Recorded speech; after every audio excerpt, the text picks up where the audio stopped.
I want to use this opportunity to share a few tips that can help reduce the chances of our children falling victim to disappearances and child kidnaps. One of the areas is about paying attention. We call upon parents, guardians to pay more attention, especially to new individuals whom they have never seen before, hanging around places where their children play. And when they notice we call upon the public, wherever they notice a young child crying or fighting, or they should try to get involved and find out basically what it is that is causing that child to cry at that very place. And we've noticed that wherever adults, like the other instance which happened in Kasokoso, there was an adult who kidnapped a child during daytime. And we are calling upon the public that when you notice an adult trying to take away a child from a public space, a children's play area, if you suspect something is not right, please get involved by simply paying attention to the situation. It may help to stop the child abduction or kidnap. And we also call upon parents and guardians that wherever your child tells you about someone whom they met and they were uncomfortable with, it is important to take interest in what the child is actually telling you, however young, and then you engage the police. The other area we need to talk about is these continuous incidents of kidnap and abduction of young children shows that we are not teaching our children how to stay safe. We always tell them don't talk to strangers, but that is a traditional, an old method, because these days people who kidnap our children try to be friendly and nice to them in advance.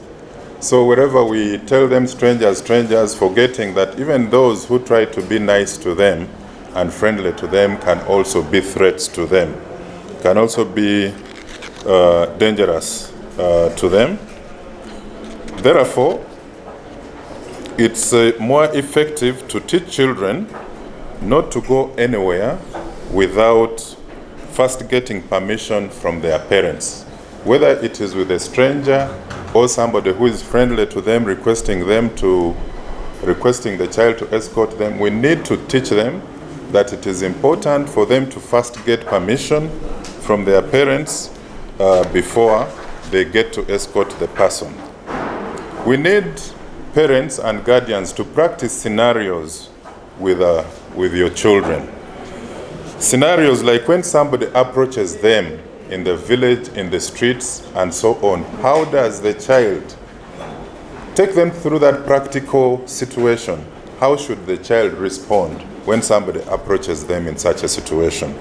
When somebody asks them to show them direction to wherever they are going, what is the practical situation that you can take your child through? When somebody says that their mother or father has sent them to come and pick them, take them through that practical situation, how they should respond. And when somebody tries to pull them into a car or on a border, or to jump them on a border, take them through that practical situation. We really need this practice to practice scenarios with our children so that we can really put a stop to these incidents of child kidnap. Then we also need to teach our children active resistance skills, whereby a child can shout out loud, can kick around, can bite a person who is trying to kidnap them, and also